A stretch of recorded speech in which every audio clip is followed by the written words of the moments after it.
As you'd expect of a game in this series, the final hours of Final Fantasy XVI go to some wild places. This is a game that features massive monsters beating the heck out of each other after all, and so naturally the finale had to go super size. If you've completed the game and want a detailed breakdown on what it all means, or don't plan on playing and want to skip straight to the end, then you're in the right place. We're about to reveal everything that happens in the last few hours of Final Fantasy XVI, so prepare yourself for the biggest spoilers. Long ago, the god Ultima and his kin created magic. It allowed them to flourish, but it also came at a price: the world-destroying blight. The gods were powerless to stop it, and so 16 survivors fled to a new world, Valisthea.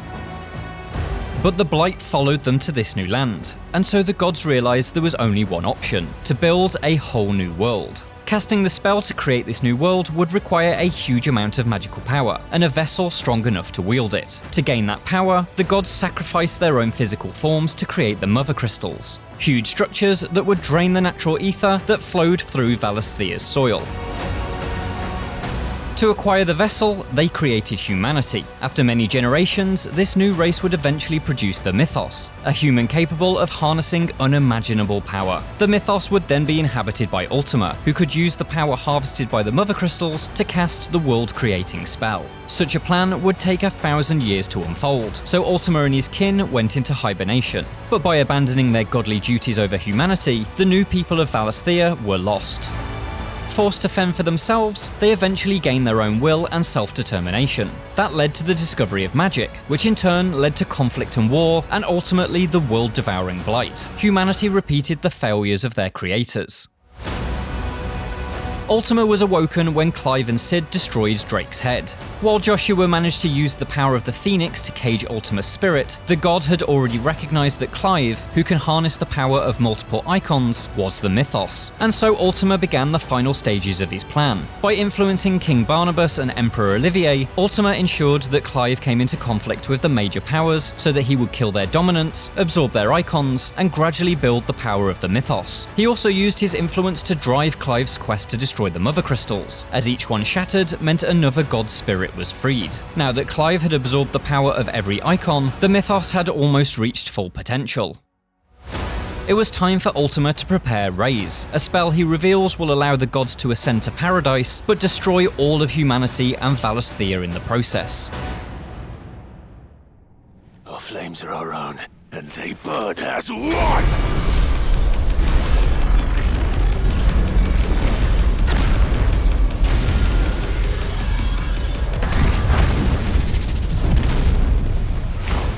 The mythos' final form is Ifrit Risen, a colossal creature that is a combination of Ifrit and Phoenix. The image of Ifrit Risen can be seen all over Valisthea as part of religious murals, but it is not until Joshua visits Galahorn in Waloed that he discovers the full version of the mural.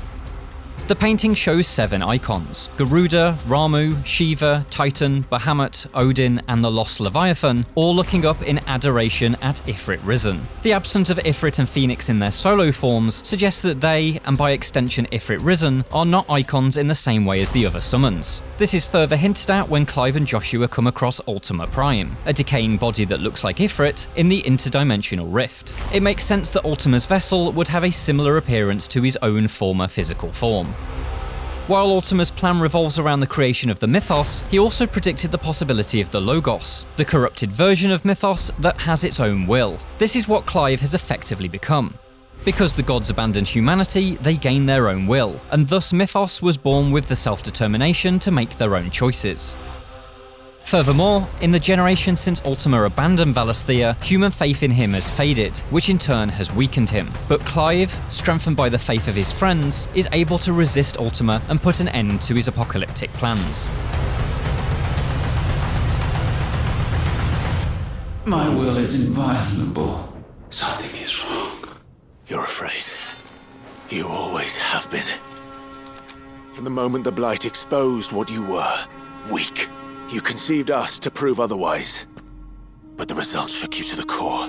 After a battle at Stonhir Fortress in Waloed, in which the last of Valasthea's 5 mother crystals is destroyed, the defeated Ultima retreats to Twinside. The city is revealed to be built on top of Origin, the ark in which the gods came to Valasthea 1,000 years ago. Ultima lifts Origin into the sky and encases it in crystal, which immediately begins to drain ether from the land. As it does so, the blight spreads faster and ether floods the land, turning people and animals into mindless servants of Ultima known as Akashic. There's no end to them. Clive, Joshua and Dion decide to launch an attack on Origin. Dion transforms into Bahamut and flies the brothers through Ultima's army and into the Origin crystal. Inside, the 3 use their icons to create a massive explosion. The blast only stalls Ultima, but Dion is killed and Clive gravely wounded. Joshua uses the power of the Phoenix to heal his brother, but this severely weakens him, leaving him barely able to walk. Clive carries Joshua to the core of Origin, where Ultima awaits. The god merges with the spirits of his kin, who have been freed from their mother crystals, and then pulls the final piece, the spirit trapped back at Drake's head, from Joshua's chest. With all the gods combined into a single consciousness, and Origin filled with all the required ether, the spell to create the new world is primed. All Ultima needs to do now is inhabit the mythos. And thus does the final piece fall into place. In his final moments, Joshua gives Clive the full power of the Phoenix so that he can become Ifrit Risen on his own. Clive then fights Ultima in a huge 3-phase battle where both use the power of the icons to do colossal damage to one another. While Ultima does all in his power to force Clive to submit, he is eventually defeated by his own creation.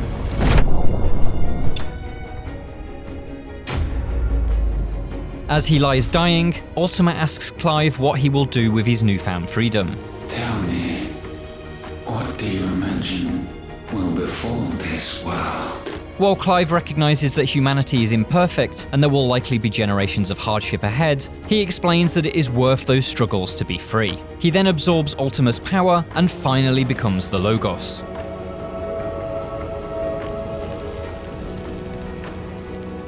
Having learned the toxic effects of magic on not just Valasthea, but also the world that came before it, Clive realises that to save humanity, he must eradicate magic entirely. The only way he can do that is by using the full power of Ultima's vessel to burn away the heart of Origin and destroy the final Mother Crystal.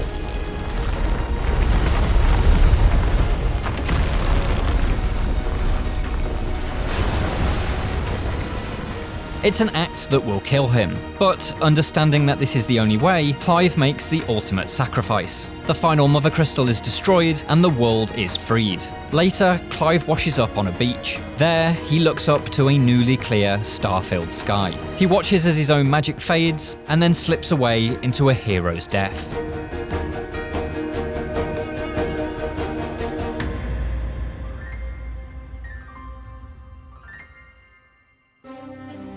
After the credits have rolled, we're treated to a short post-credit scene which acts as a sweet epilogue to the journey. A young boy who resembles Clive is seen making a fire with flint and wood, and he says to his mother he wishes he had the flames of an icon. She tells him that magic is just a fairy tale. As the boy goes off to play with his blonde-haired brother and faithful dog, the camera moves to show a book. Final Fantasy, written by Joshua Rossfield. The real events of the game were recorded, but hundreds of years later they are thought of as little more than a myth. The two brothers and their dog, in a happy echo of Clive, Joshua and Torgal, play in the garden and recreate moments from their favourite book. They live free lives because of the brothers' sacrifices. For more from the game, check out the full review, as well as how long it took us to complete it. And for everything else, stick with IGN.